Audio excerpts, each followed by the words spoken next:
welcome back to another episode. We are your internet historians, and in today's episode, we will be discussing the history behind the movie Into the Wild. Christopher Mccandless, son of wealthy parents, graduates from Emory University as a top student and athlete.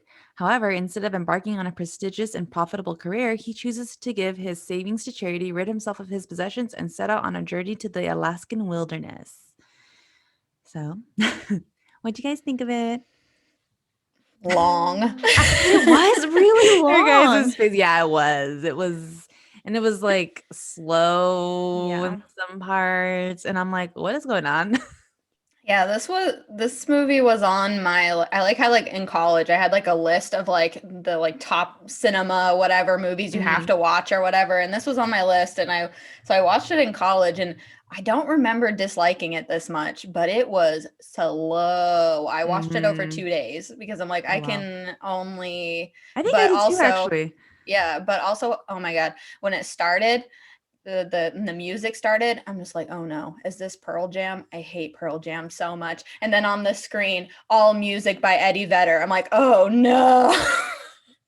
So that made it even worse. I hate Eddie Vedder's voice. Like that's really specific, but like his voice bothers me to no end. So it made this movie seem like 5 times longer because every song was sung by him. And I'm like, why Sean Penn? Why? I know I didn't realize Sean Penn Anyway. was the director I or said it whatever. last week. Well, I Yeah, don't Lisa said that. remember, okay? I was like, Sean, guys, Sean, Harvey Milk, Sean. Okay, well, You know, her clearly and I her just first name basis. whatever, okay? It Oh, didn't yeah. click with me. You're my homie, Um, Sean. but yeah, I just felt like also, I don't know, I felt like it was trying really hard to be like super artistic, and I'm just Yeah. like, meh, like, Yeah. Yeah, I'm normally unfazed by like pretentious movies, but this movie came across really pretentious. And I'm mhm, just and I don't know if it's just because like like I don't know, for some reason in my brain, Sean Penn, he like has a personality to him. Not that I like really know anything about him, but for some reason, like me putting together like how pretentious this movie was, the fact that it was directed by Sean Penn, it just made me dislike it more. I don't know why. Like it was just like because I guess because he's an actor first and then a director. So I guess whenever I think of actors becoming directors, I feel like they try really hard, and so I'm mhm. just like, I think you're Yeah, well, I trying mean, too hard, isn't Sean. I kind of get what you mean about the whole there's like a personality to him because didn't he also meet with Yeah. that guy, the cartel dude? And I feel like that also is kind of like Oh weird, my So it's like he's God. like that type Yes. of person to like do stuff like Hmm? that. Yeah, he like met with Yeah. like the guy who's like the head of the cartel or something like that. Him and some other actor, like The Mexican girl. actress or Yeah. whatever. And they both got to meet him, and I don't know, just the whole thing. And he got like a lot of backlash, obviously, for meeting him, and yeah, all this stuff. So I'm just like, I get what you're saying though about that. Like, yeah, he's in another realm of what is it? I don't know, just reality, I guess. Yeah. Something that like no one can Reality. really like relate to, I guess. Like he's not like a relatable type of person. No. Yeah. Yeah. I was gonna say the same thing about the character that they had Chris as, because I was like, I guess like halfway through I was like, oh my God, this is like a little fucking white boy complaining that his parents weren't fucking married before they had him. Like that's literally how it came off to me, and it made him like completely unlikable, unrelatable. I had no more sympathy for him, and that when I first stumbled upon this storyline, like that's what I wanted. At least like that's what I kind of gravitated towards, was the his him wanting to like escape the world, but then how they kind of, built his character, it just, and that story, I didn't like it. I Mhm. was like, I feel like they kind of should have drifted into maybe like a little bit in a different direction, but it really just seemed like this kid was upset that his parents, weren't perfect. Okay, I'm glad I'm not the only one who like got that vibe because it was so weird watching this movie, and like well there was already my other problems with it, but then I'm just like I just don't really like him that much. Like am Mhm. I supposed to like him because I don't? And then researching it, and like so many how many people went out to the bus and like love everything that he did. I mean obviously there are people that hate what he did, but like there's so many like his followers I guess, and I'm just like he doesn't seem like a likable person to me. Is that just me? I don't know. I don't know if I didn't like him, but I mean, I don't know. I don't think I really had like an opinion of him because like to me it just seemed like a character in a movie. I guess I didn't really like it doesn't click on me that it's like a real person because of just how like weird the story is, I guess, too. And then when I started doing research, that's when I'm like, oh yeah, this is like an actual dude. This isn't just like a character in a movie. Yeah, I was wondering that too. I was Yeah. just like, it was the real life Chris like this type? Yeah. So. Yeah. And you're And like, I then hope like not. and then what I was just telling, I know when I was just telling Lisa too, like when I looked at the pictures for the bus or whatever, and like the inside, that's when I was like, oh my God, someone had to like die in this sad looking bus. And I'm like, that's kind of sad. Very Mm-hmm. haunting. And then Yeah. I watched a YouTube video and they had a picture of the dad sitting on the bed where he passed away and he was like looking out the window and he had this like somber look on his face. I don't know. Did you guys like see that? No? It Yeah, I was watched in I want to say was it 2011, I believe. Yeah, I guess they had I mean, are you guys going to get into this about the second book and the No. photographs and stuff? Okay. Well, yeah, so I guess I guess they like somehow Wayne got a hold of like Wayne kept all of the letters that Chris wrote to him and all the photos and stuff, and somehow Wayne ended up with all the photos, and he had them like locked away in like a lockbox or whatever. And then a couple of the photos got out and were published, and that's when his dad reached out to him and was like, hey, we should get these pictures copyrighted because like we don't want unauthorized like publishing of all of this stuff and like people writing whatever they want about Chris. Let's do it ourselves as the family and the people that knew Chris. So then Wayne and the parents and the sister and stuff, they put together a like a diaries and photograph book that I think came out in 2011 or 2012, and to kind of like commemorate it until like kind of like close the chapter on their like that portion of their life or whatever.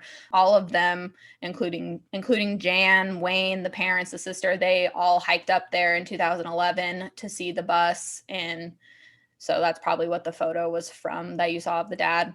And then on YouTube, they actually have interviews with all of them. When I was trying to research whether all these people that he met were real, I was like, I couldn't find much, but then I found the interview with Jan up there. But it was kind of funny because the YouTube channel had each video with, his mom, his dad, Jan, Wayne. They were each their own video, and the two separate videos of his mom and his dad's interview, the comments were turned off. And I was just like, I know why. Mm-hmm.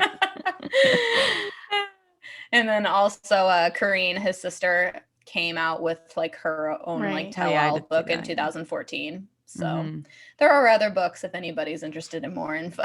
Yeah, I didn't read them this time. I was wondering if you were going to. Well, if there was any book I would have looked into, it's the picture book.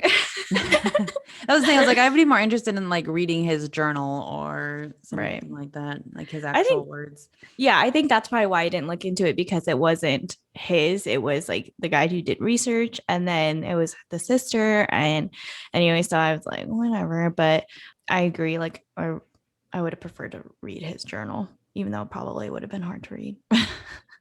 But yeah, all the photos that you see are actually like photos that he took. And in the interview with the dad when they're up in Alaska, he was just talking about like the frequency of like, because of like him taking photos. So like throughout his whole journey, he was taking like film photos. This was the 90s, and he would take a picture maybe like once every 4 or 5 days. But I guess like when he was down in Mexico, and then when he got to Alaska, was like his dad said that he could tell that this is like just really where he wanted to be because of how many photos he took. Like even in his first day when he got to Alaska, like I guess he took like 20 photos in one day.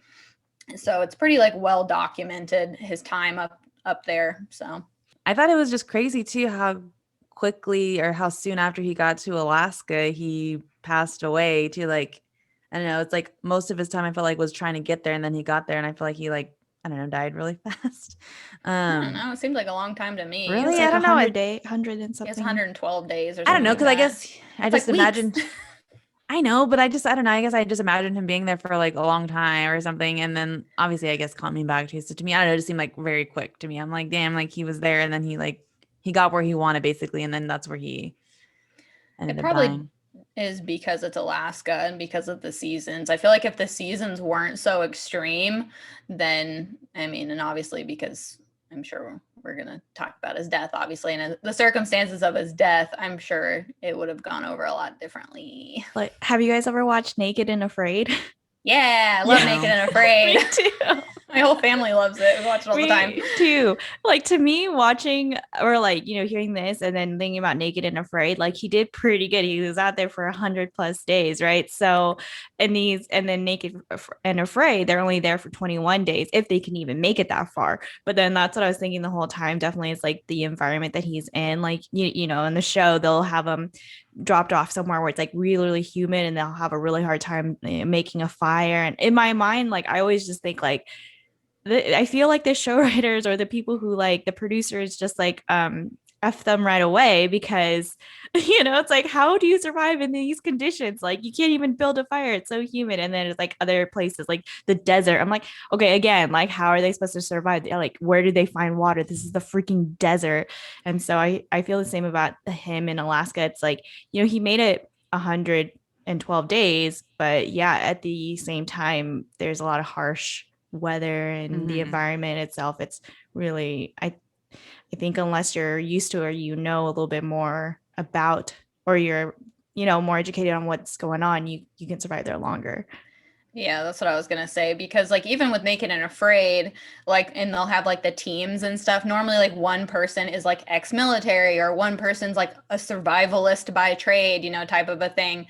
And I was watching, God, I think it was like an insider video on YouTube, and it was a survivalist watching like survival type movies or whatever. And the first one in the video, he's reviewing Into the Wild, and they're saying how it's just like by technical standards he was not a survivalist. Chris wasn't, and he just did not have as much knowledge as he thought he did, because it's just like you can have all the books in the world, but the books that he had do not have all the info. Like he was even saying like with the whole moose thing, there was like I don't know 10 other ways that he could have preserved that moose than what he was trying. So it's like if he would have had any like education at all in that type of stuff, he probably would have still been alive, type of a thing. And so it's just the survivalist wasn't really a fan Yeah, of and him. then the contestants of Naked and Afraid, they like train for, I don't even know how long they train for. And then they're told before they go to wherever they're going to, like, let's say they're going to like Thailand or somewhere like that. They're told beforehand you're going to Thailand. So they'll like specifically train for that environment and like they'll be like in Thailand, they have these types of plants and they're edible. And then there's these types of plants that are supposed to be great for building a house or something. And so and that's like kind of what Chris probably should have done. But he kind of just winged it. Just randomly, this popped in my head. But how the hell did this bus get to this location? There was some, I just thought of it and I was like, I didn't even look into that. That's because like I know well, again, we'll probably talk about it later maybe, but they had to like oh, airlift it out of there. yeah. So I'm like, how the hell did it get there to begin with? Do I you was want me to like, tell you? yeah, I Yeah. was like, it's something like construction or something, isn't it? Yeah, it was like a construction slash logging company or something. They drug it up there to as essentially what he used it for, a shelter for workers to I lodge see. in. And then it just stayed up there, and hunters use it and backpackers use it. So, I wonder how but yeah, nasty that bed is. it was a construction company that hauled it up Okay. there. I'm glad But you yeah. guys looked into it because I didn't cross my mind until I right now. wanted to know. I was like, what the Yeah, Yeah. heck? How same. did this bus get out there? No one's freaking Yeah. driving it out there across two rivers. I don't think so. Yeah. Okay. But yeah, it was a real transit bus that was used in like the 50s or something like that. So, yeah, last year the military airlifted the bus out of there, and now it is now at like the University of Alaska, and it's going to go to their museum, and they're going to Corrine, the sister, is working with the university to put together a whole exhibit, not just on Chris, but like on the whole situation. Or yeah, Alaska in general as a Alaska is the situation. Yeah, so yeah, but we'll get into that later. But yeah, that's where the bus is now. And that was recently too, wasn't it? Like Yeah, that was last year. Yeah, beginning of last year. Mm-hmm. No, it was like middle of last year. June of 2020. Yeah. I wonder if this story would be like so big if Kristen, like, I feel like because he documented as well, do you think that's also why it became such a big story? Oh, definitely. Yeah. Definitely. Yeah. Because I was Because thinking, I mean, there's a lot of times that like hikers go missing and stuff like that, and it's just kind of like, That's true. oh well, type of a Mhm. thing. But like this guy met so many people because again, in the interview with Wayne, when they found his body, Wayne said that he was really the only person who knew where he was. So he like and knew that he was in Alaska. So he was like one of the people to go up there and identify his body. Oh wow. So they just thought it was, just another hiker. But yeah, the whole documentation definitely helped. Mm-hmm. and then it's like the Little backstory. 90s, so there's no like cell phone or like you Mm-mm. can't track them with the No. towers or anything. Well, and he so was trying to be like, off the grid. well, yeah, like he was trying to like disconnect from his old life, and so he didn't keep in contact with anybody either. I mean, from like his past life, like his parents and Mhm. stuff like that. But I feel like it must be like much harder to be off the grid nowadays, because even if you go off the grid, like you're gonna run into somebody who is on the grid, versus like I think in the 90s it's a little bit easier to completely be off the grid because whoever you interact with may not like they really don't have much way of connecting with your family. Unless you're in the middle of the woods. I mean, then you can be off the grid in Alaska. yeah. Oh my god, but that scene where he when he like burned his like social security card and everything, I was like, oh my god. Did it hurt you a Burned little all bit? his money. It's like, Yeah, I was like, I mean, I guess technically you could get that social, like you can get a new social security card, but for me, I was like, oh my god, he's really doing it. That's too He's funny. really trying to be off the grid. He's trying to like really not be a person, like not a person, but you know what I mean. Like he's trying to be like just nomad. Yeah, and then there's a movie this year called Nomadland. Oh, Oh yeah. I want to watch that, but haven't gotten to it. Shall we get into his life? Yes. All right. Christopher Johnson Mccandless was born in El Segundo, California, to Billy and Walt. He has a younger sister named Corrine and 6 half siblings. So Walt lived a double life or for a time. I'm trying to think, there's got to be a movie out there where there was somebody who lived a double life, but I can't think of any at the top of my head right now. Anyways, Walt had a first wife who he had 5 kids with, and the 6th was born between Chris and Corrine. So it's like Chris and then their brother Quinn and then Corrine. I know, awkward. So in Corrine's book, The Wild Truth, she said that the overlap between the marriages affected Chris and it deeply shaped his worldview.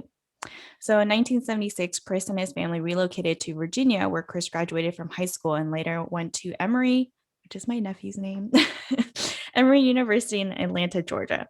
In high school, many students and teachers said that Chris marched to the beat of a different drummer.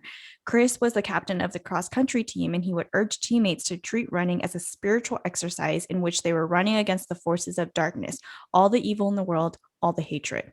In the summer of 1986, Chris traveled to Southern California to reconnect with distant family members, and that's when he learned about his father's double life and that his dad wasn't divorced when he had Chris and Corrine.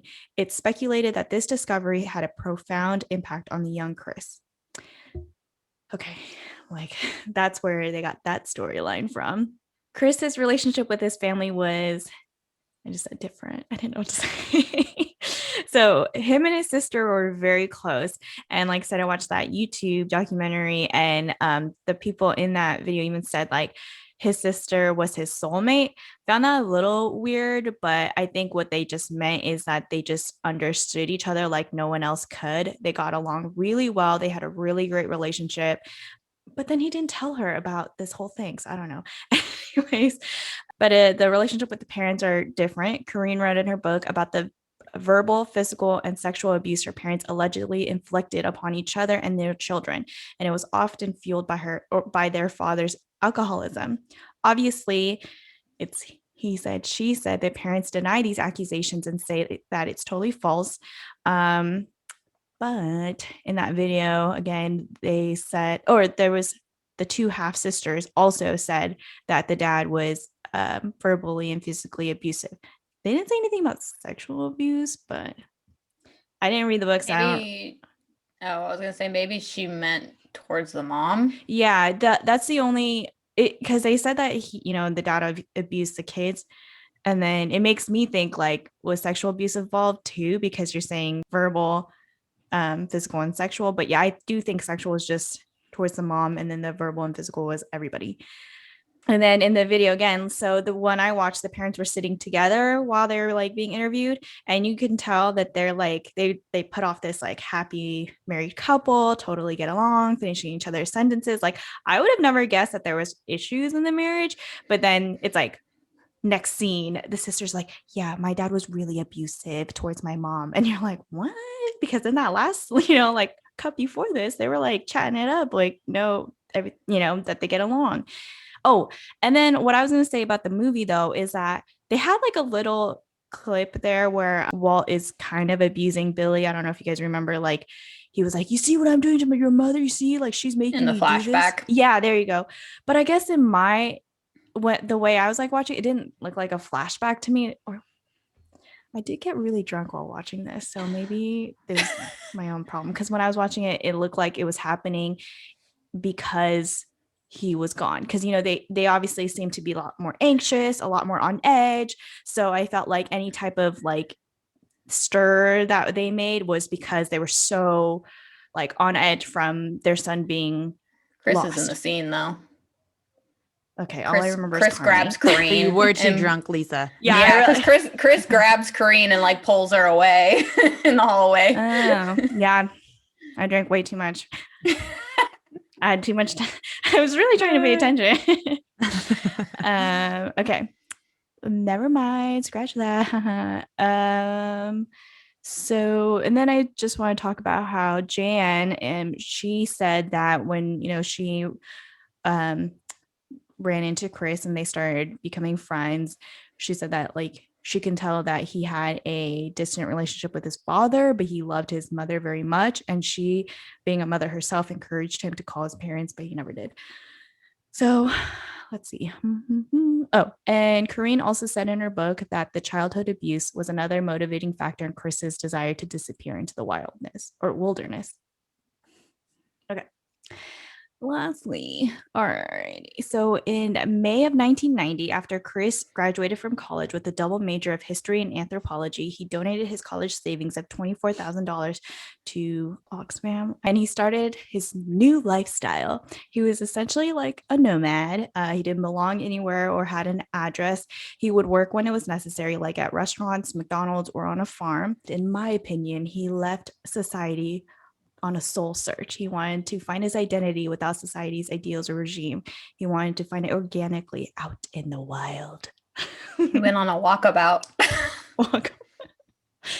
So I was just thinking too, I wonder if he like, because we kind of talked about how he was like unprepared to be like in Alaska. And I was like, I wonder if he also just had like his own idea of what it was gonna be like for him when he was like out on this journey. Definitely. Yeah, and like I don't know, like because even his personality, at least how it was portrayed in the film, I feel like he was very like naive and like I don't know, just how he like his interactions with people. Like, yeah, he was like I guess a nice person, and he was like very like he could be really friendly, but I feel like that also is like just shows like how his naivete, I guess, and just like how he just kind of was like he doesn't really know how the world like actually like works, kind of a thing. It's like kind of like what the survivalist was saying in the video, that whenever he's in trouble, especially in the movie, there's always somebody else to pull him out of trouble.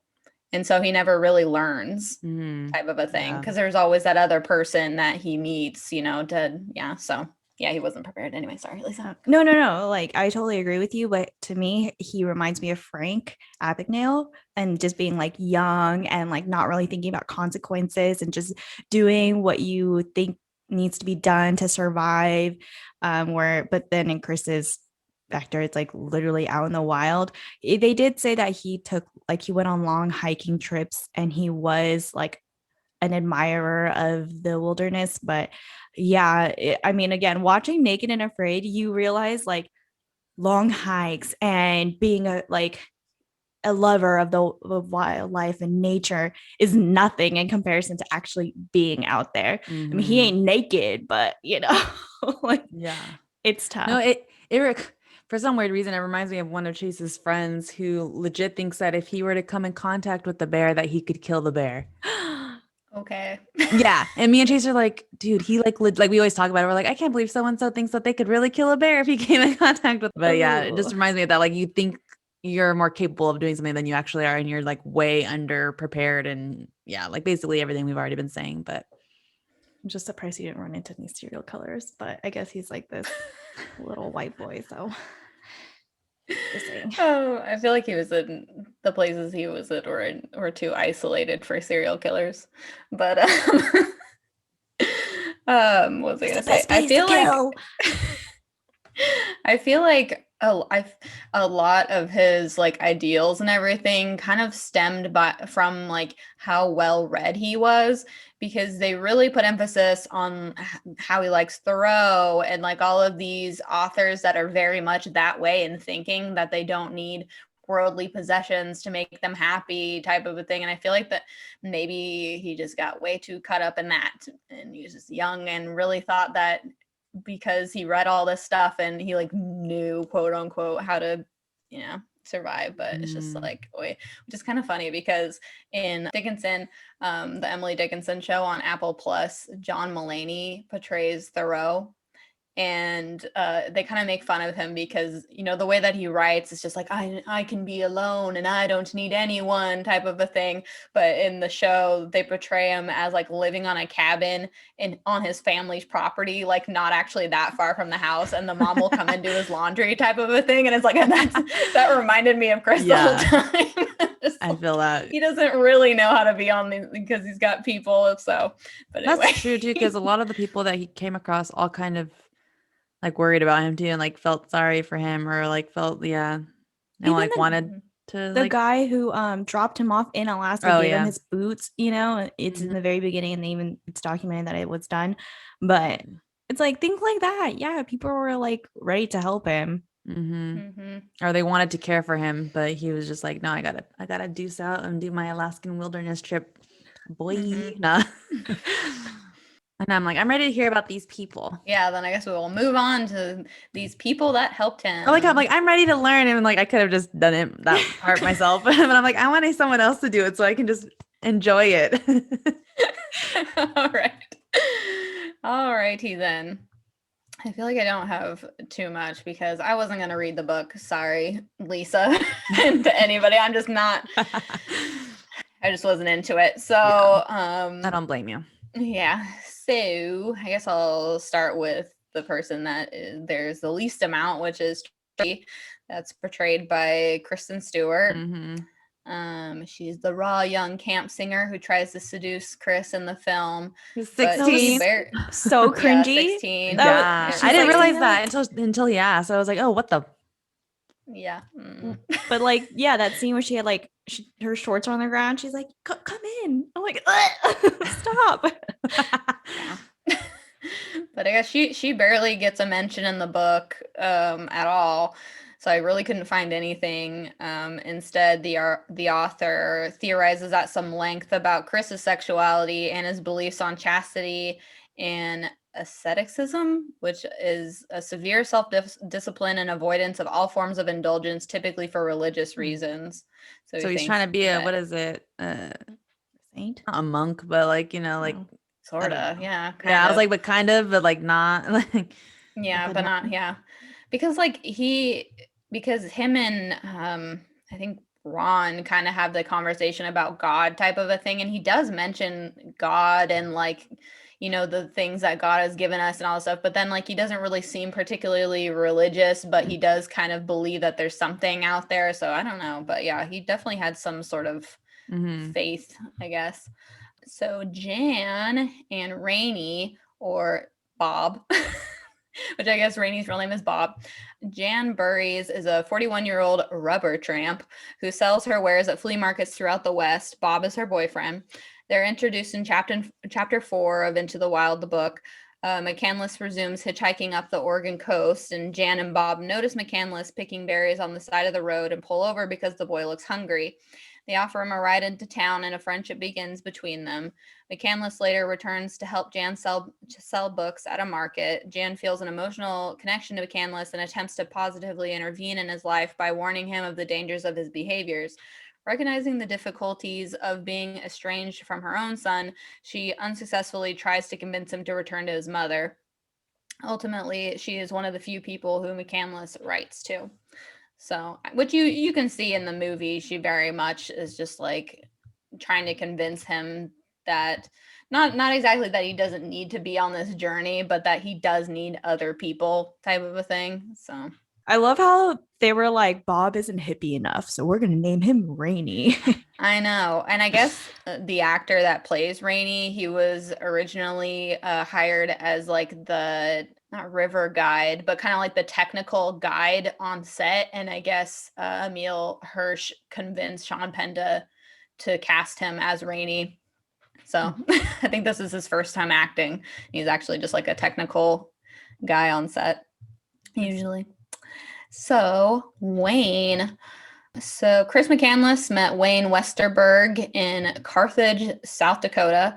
When they first met, Wayne cooked him a big dinner because he hadn't eaten in a while. See, it's like all these people, they're just like trying to feed him. They like feel bad. They're like, let me help you out, kid. Yeah. Chris only stayed with him for 3 days. Carthage has a population of 274 people. And Chris went there a couple times, meeting Wayne in 1990. He asked Chris if he wanted to stay longer in the camper that he owned. And Wayne started to gain confidence in Chris when they started to know each other better. When he left, he still kept in touch with Wayne, and that's, like I said, had all the letters and stuff that he wrote to him. But 2 weeks later, Wayne was arrested for stealing satellite TV codes, as we see in the movie. He did, I don't really think, and it makes it seem like he stayed with Wayne for a long time, right? Not that he left and came back type of a thing. Yeah, so I guess he did leave, and then he came back to South Dakota to work at the grain elevator. He planned to stay there until April 15th. Chris worked jobs that no one else would do, even though for some of the jobs he lacked the skills. He liked to work and play with Wayne's friends. Interesting. Yeah. So I guess Wayne gives talks to like high schoolers and stuff in the area. He still does, talking about, because I was never, were you guys assigned to read this book in school? Okay, well, I guess there are a lot of schools that are assigned, they like in their English class, they're assigned to read this book. So he'll like go and speak to the classes after they read the book in class. Interesting. Yeah, so and so he's still doing that, and I guess he was consulted for the book and was also involved for nearly 2 years in the production of the movie. So Wayne was where it's at. Yeah, I guess I didn't realize how big of an impact he had on, like, I knew he was there, but I don't know, for some reason I didn't care for his character in the movie. I liked him. Really? I mean, I I don't know like Vince why. Vaughn, so I'm not talking about Vince Vaughn. I'm talking about Wayne, okay?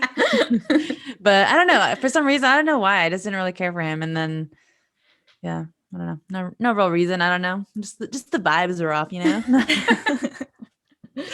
All right, so Ron, the old man. Yeah. So Russell Fritz is the real name of Ron Franz. He was a retired old man who befriended Chris. Chris wrote Ron a letter saying, "Get out of Salton City. You should pick up hitchhikers, for they are generally good people, and you must do it economy style, no motels, do your own cooking. As a general rule, spend as little as possible and you will enjoy it much more immensely."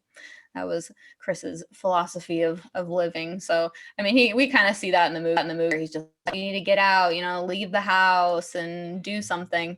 I guess it is true that he did want to adopt Chris as a son.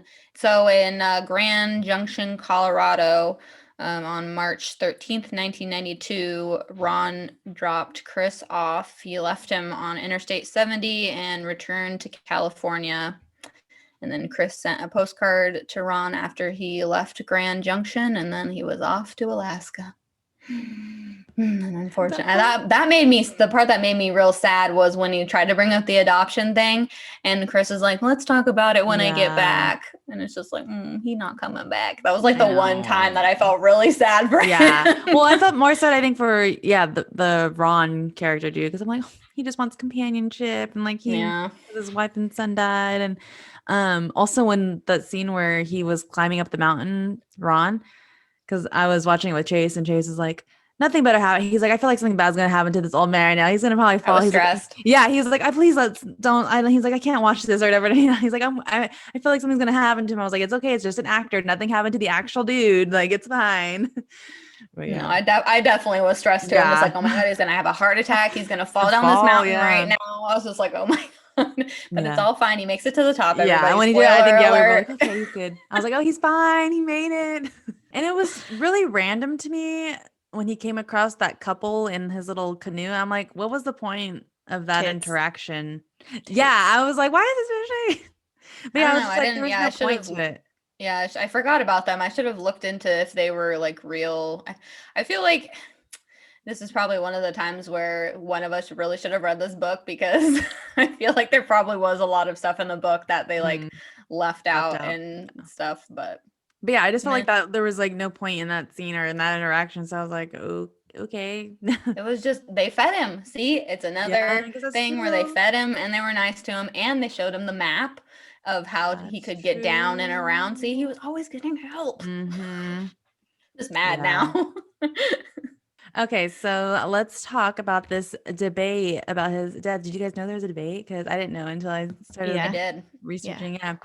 You mean the debate about how exactly he died? Yeah. So basically, Okay. the debate is, I guess people aren't entirely sure, or like there's opposing views of how he probably died, because the author who also, like, I guess, wrote some article about it too. He was very adamant that, or not adamant, but he just had a theory of like what he did, but it was also based off of what Chris wrote in his journals. I believe that he also thought Mm-hmm. that's the reason why he was getting, ill and all that stuff. But when they did his like autopsy, or the coroner, they kind of were like, no, he just died from starvation or whatever. So that's kind of what the debate is. And I guess, people have their own theories as well. So the starvation one is the official cause of death listed by the coroner, as Chris weighed only 67 pounds when they found him, and he had like no fat on his body basically. And I'm So just, crazy. yeah. Okay, so the reason the poisonous plant theory, so I found this random like website article thing that I thought was interesting, because the person seemed very like upset about this whole poisonous plant thing, and I just wanted to basically share it. So the reason why the poisonous plant theory seems to be wrong, as in this article I found, is because the plants that the film and book say poisoned him are not in fact poisonous, even though I guess there was some other point where the author tested them multiple times, and I guess one time I think might have shown that it could have potentially been poisonous or something. I don't know. So the article also says that the film actually fakes the information they supply in the film, saying that it was poisonous. And so that's why I wanted to click, because I thought it was kind of funny how like adamant this person is. Hmm. So this article has a quote from a foraging specialist who said, the film's most egregious deception occurs when Emil Hirsch as Chris opens up Tanana plant lore.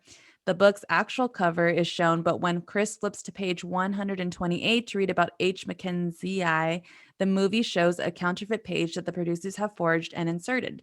The excerpt from the book that Mccandless reads in the film goes like this. Yes, it really does go like this. The apparent errors and omissions are original.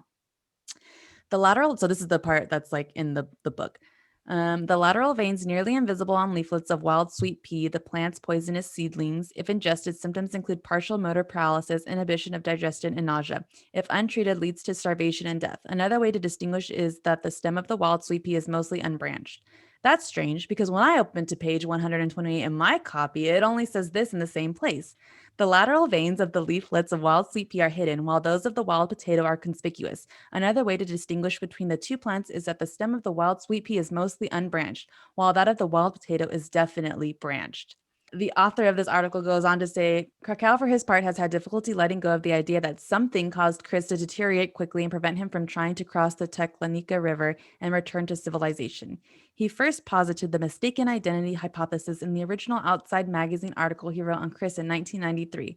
By the time he wrote the full-length book Into the Wild in 1996, he had changed his theory to one that described the difference between the roots of the wild potato plant and the seeds, which he believed was the true culprit. Perhaps the seeds had a mold on them that produced a specific alkaloid known to be toxic to farm animals. Krakauer had several specimens of both types of plants sent to a lab for testing. After the book was published, however, the lab researcher Dr. Thomas Clausen admitted that he couldn't find anything poisonous about the plants and that he would eat it myself. Fast forward to September 2013, and the story has changed once again. In an article in the New Yorker magazine, Krakauer just shared a theory from Ronald Hamilton that the cause of death may have been ODAP poisoning from a protein in the wild potato root seed. This protein was found in the samples that Krakauer sent to a lab. I'm not rejecting the theory out of hand, but it seems like the much simpler explanation is that Chris was running a severe caloric deficit in his 113 days in Alaska, surviving on small game and limited foraging, and unfortunately starved to death. However, the starvation hypothesis runs contrary to the mythos of Chris Mccandless and what many of his fans, for lack of a better word, want to posthumously recreate him as. How did they find someone who had enough time to like test these plants to make sure that they were poisonous or not? I don't know. I I'm mean, there are like, labs that they can send Yeah, things to, there's I'm sure. labs at Yeah, the to like universities and test. oh, stuff. really? Yeah. I was like, wait, this scientist is like, yeah, I've got the time to test this out. No worries. I was just Yeah. imagining like that, but I guess okay. Do you have the results, the end results? The things weren't poisonous. Yeah, but there was more. Oh, is there? Oh my God. Yeah, is it not in there? Okay, yeah. So, I believe it was the ODAP or whatever. Mhm. So, I guess technically, and you won't find it in any book, and this is what it still hasn't technically been proven. The guy, I think Hamilton, you said, or whatever, he still stands by this and is Mhm. like trying to be like, this needs to be changed because I guess to this day, if you look at these books, these wildlife books or whatever, they still all say, the contrary and what Chris read. But I guess when he was doing his study, he looked at the Nazi concentration camps, Mhm. and I guess there was one experiment where the scientists in the camp were feeding the prisoners, the Jewish prisoners, sweet pea bread or something like that, which had the seeds in it. And so I guess the ODAP or whatever in the seeds, if you eat enough of it, it slowly paralyzes you. So they were, mistreating them and feeding them this bread, and it was slowly paralyzing the prisoners. I'm like blanking on what. Anyway, so they were all of a sudden, all of the people in the concentration camp were like crawling around on like all fours on their hands and knees type of thing because they were slowly becoming paralyzed. And normally this wouldn't be poisonous, but for some reason this like ODAP amino acid is worse when the person is starving and lacks body fat, which obviously the prisoners in the concentration camp were essentially in the same position Chris was, starving, lacking body fat because Mhm. they were Yeah. being treated unfairly. So yeah, for some reason it's fine usually, like you can eat a little bit of it, you'll be sick for a day and then move on. But he started putting these seeds in his diet more and more because he was slowly becoming weaker Yeah. and more paralyzed, and he couldn't go hunt anymore. So he was just foraging for what was near him, which were these seeds, eating more and more of them, almost, becoming completely paralyzed and Yeah. weak, and then ultimately Oh, gee. dying. I was just thinking too, I didn't even look it up. Like, how big are the seeds even for that? You like, I don't know. To me, it didn't seem like a very sizable meal option when he was. But I mean, I guess if you're starving, you're just looking for anything at that Yeah. point. He probably Um, thought it had like enough like nutrients, I or guess, to just get something him. to make him feel Yeah. full. I mean, I'm sure that's Yeah. just what you're trying to do when you're starving like that. Even though because it was poisonous, it was doing the opposite. Yeah. And then I think I also saw something else about like something with squirrels, and that maybe that also didn't really do him any good because I guess if you the type of meat, I forget what, I didn't really look that much into that Oh, one, but there something was about he only ate like lean game, so that also like didn't the help. lean meat didn't Yeah. help. Yeah. Yeah. And so that's that on that. But damn. Yeah, Yep, he was screwed. I just didn't realize like there was that big of a debate about it. I'm like, he died, like, I don't know, like, but it's just interesting to me, like, how, what is it, passionate people seem to be about, like, their theory and wanting to prove that that's right. But I mean, I guess it's because no one was there, so they're trying to like to solve like a mystery. But it's like, dude, it's Yeah, someone's because life or end of their yeah. life. Like, who like really matter? Like, what does it really matter? What was the cause of it? You know, like, I mean, I would under I could see it from the guy Hamilton or whatever his name is point of view of maybe trying to prevent it from happening again, and the fact that these books still list this plant as non-poisonous and maybe wanting to get it changed, I guess. mhm. Well, and I think they mainly too. Well, at least in this article, this dude, he like was upset that it was like forged in the movie Hmm. to like, so it wasn't like what the book actually said or whatever too. So, but still, I'm like, come on, like it's okay, like, like guys, like it'll be fine. Well, it won't be, It but won't be fine. it won't be fine. But like, also take a little bit of a chill pill, you know? Well, first of all, we need to discuss. I mean, obviously, we already know people do visit the bus still, or they Right. did until it got They lifted down, did. like we already talked about. Well, they But also there's said people that that, died yeah, on that's what I the was gonna journey. Yeah, say. Yeah, that was like another reason why they had to move it is because it was becoming a hazard. yeah. I'm like, dude, I don't know. Like, that's when I start thinking, like, okay, yeah, people are kind of like idolizing him for the wrong Mm-hmm. types of reasons and stuff like that, and also it's just very morbid to like want to go somewhere. But I mean, people in general kind of have like that morbid curiosity of certain things, and I just don't know if I personally would want to go there and Well, see it. yeah, But and I mean it is a trail too. So it's like even if they weren't hiking out there for that specific reason, I mean no matter what, it's dangerous. But yeah, I was watching a video with Corrine. She has hiked out there a few times, and she was on like somebody's hiking channel. They hiked out to the bus in 2014, I think it was. So obviously before they airlifted the bus out of there, and she was saying that, like you mentioned, someone died and she was like a triathlete and like a very experienced hiker. But the thing with this trail is that it changed pretty much the obstacles, and this trail, it changes literally every day. Like, so it could be, seasonally, there's two rivers that you have to cross. There's the Savage River and the, what was it, the heckling, now I forgot. yeah, the tech Tech, the yeah. tech river, which is the bigger, faster one that we see in the movie where he falls in and hoists himself out.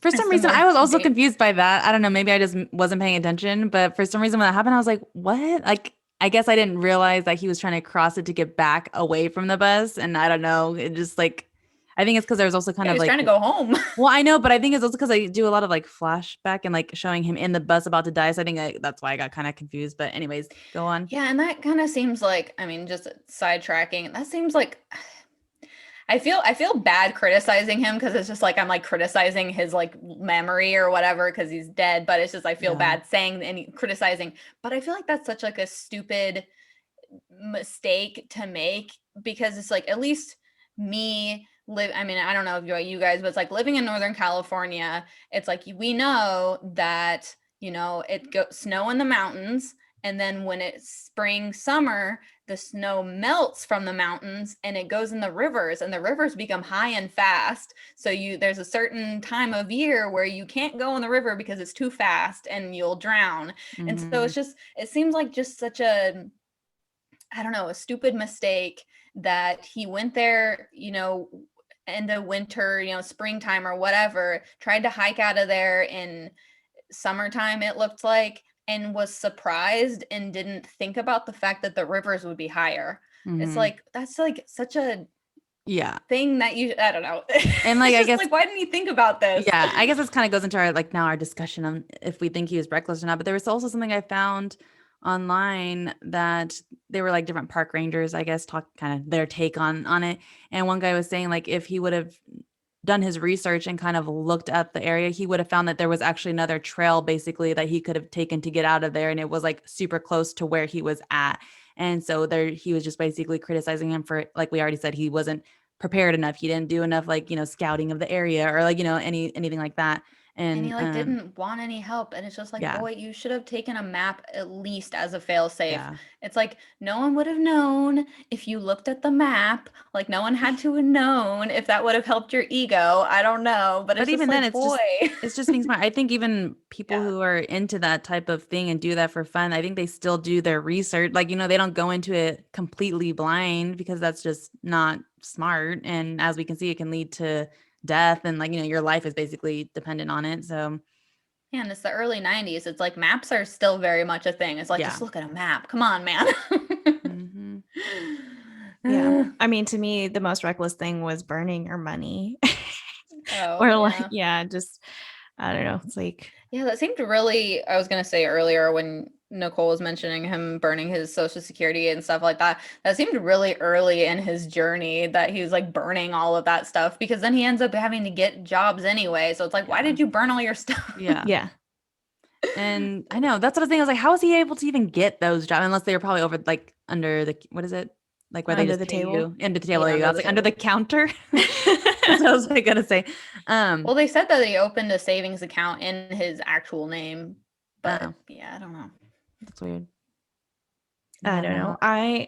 Well, because to me, so for me, I just feel like there's some like underlying mental illness that they don't want to bring up or anything like that, because you can't interview him now. They're all the anything that they say, it's speculation, because no one knows for sure what triggered anything.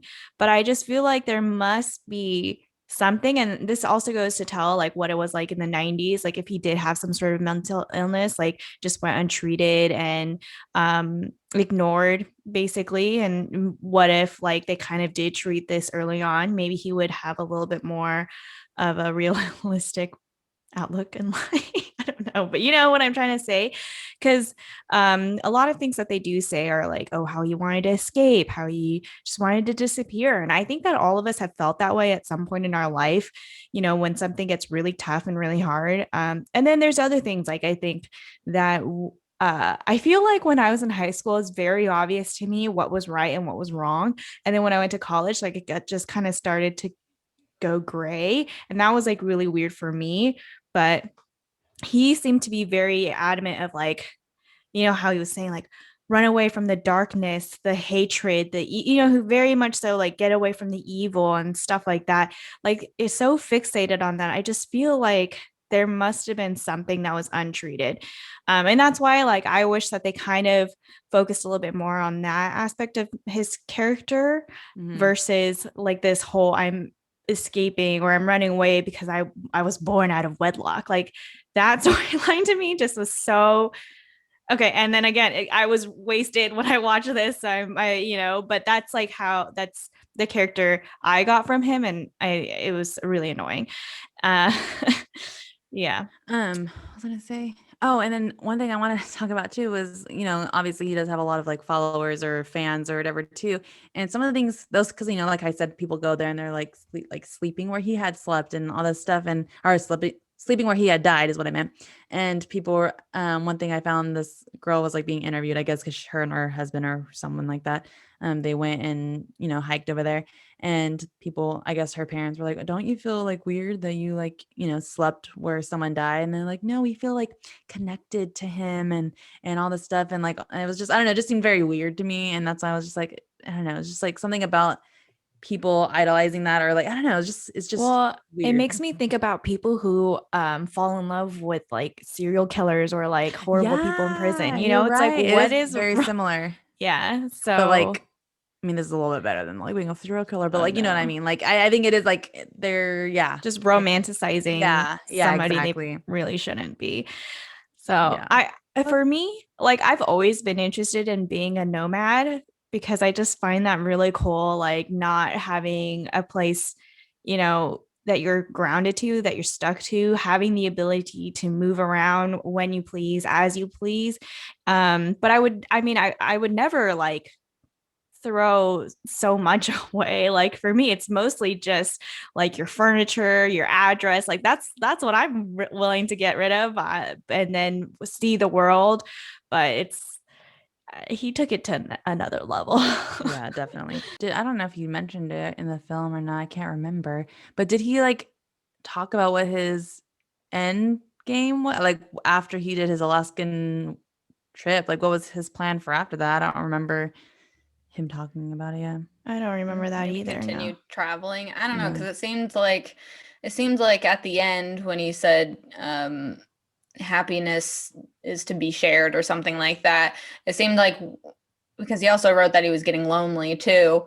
So it seemed like he was finally coming to the realization that he didn't need to be alone to be happy, and that happiness, was being with others. And because he was very fixated, and I don't know if there's anything in the book about this or if this was purely just the movie screenwriter, but he has that whole conversation with, I think, both Rainey and Ron about the whole love thing and like being loved and loving others, and that's what life is, and that's what happiness is, or whatever. So it seems like, and because he did try to like hike out of there and didn't try to stay there any longer, it seemed like he like found what he wanted, and it was like a sort of like an enlightenment, quote Yeah. unquote, of like what the meaning of life was to him, sort of, and realizing that he didn't actually want to be as alone as he thought he did. And so he probably, I would assume he would probably like continue like traveling and like hanging with his peeps that he met on the road. Yeah. I don't think he would have ever gone back to his parents, but I think he Yeah. would have tried Maybe to at least contact join his sister. yeah, Yeah. exactly, But join civilization at least a little bit. yeah, exactly. Go see That's what I Wayne. think too. Or like be Mhm. like how Jan and Rainey were like kind of, they still were Yeah. kind of living that lifestyle, but like also were kind of, at least grounded a little bit in something. Hmm. I feel like we had a lot of thoughts about that. Like we didn't care too much about him. We just had a lot of thoughts about his actions. I Or feel like a like lot that. of people do. Well, yeah, Yeah, I guess you're it right. is. Yeah, like because I feel like it's either there's two sides of it. You either think he was like reckless and kind of dumb, or you are think like you and admire him and kind of see like what he was trying to accomplish through all that. And I think I know where we lie. Well, I wonder if our opinion would be different if we were younger, because obviously we're like older. I was about to say much older. We're not that much older than him. No, Not We're not just much. older than he was when he passed away. So I'm curious, if I was in my like early 20s, would I be like, wow, like I can't believe he went on that adventure, you know? I was kind of gonna say the opposite though. I wonder if we're too young, because I was thinking, I'm just like, well, I was born in 93. He died in 92. Mm-hmm. Yeah. So, but he was doing this, in the 90s, and it's just like I'm wondering if growing up in the 80s and stuff like that, I wonder if we would have had a better understanding, were we to know that time period better, of like the 70s and 80s, and see where he was coming from more, because there is like that whole like free love, be your own person type of a thing, and there was very much the like anti-establishment, Yeah. whatever him and Wayne were, what were they yelling in the bar, the society type of a thing. So I'm wondering if we're just like kind of too young to understand where he was coming from at the base of Maybe. it. I don't know. Yeah, because I feel With like it. probably the things that he does, like we were told never to do, like hitchhiking. I when I was growing Yeah. up, hitchhiking was a big no, no, Yeah. no. Yeah. So And that like it, never pick up a hitchhiker and yeah, Mhm. yeah. yeah. I know. I was so hard to watch that. Like when Ron first picked him up, I was like, what are you doing? Oh, I know. I thought Ron was going to be like a serial killer. Yeah, I literally was like, what is going I'm on? like, Why? I'm like, what does Why? this old man want to do with this young boy? It's literally me. So Yeah. And I guess that is true though too, because like how we're talking about how everyone took care of him. I mean, because like now no one would be like, yeah, come back to my house and stay with me for however long you need until you decide to go to your next destination. Like, no one does that or would do that now, like, because everyone's like, afraid of each other. Stranger danger. Yeah, But exactly. like, yeah, the stranger danger thing like pretty much stemmed out of like the 80s and stuff, Yeah. because people would do this all the Hmm. time, and then it started going wrong. Yeah. People were So too yeah, babe, trusting and they maybe you're, died. yeah, I didn't think about that. Thanks for joining us this week on the Internet Historians. If you enjoyed this episode, make sure to follow us on Spotify and Apple Podcasts and Google Podcasts and give us a rating. We would also love to connect with you, so make sure you follow us on Instagram and subscribe to us on YouTube. And you guys, this is our second to last episode. Next week we'll be on our last episode and we will be discussing For the season. of the season. We're not leaving you, don't worry. Yes. So yeah, next week we'll be discussing King George VI from the movie The King's Speech. So don't forget to tune in. Thanks again, and we will see you next week. Bye.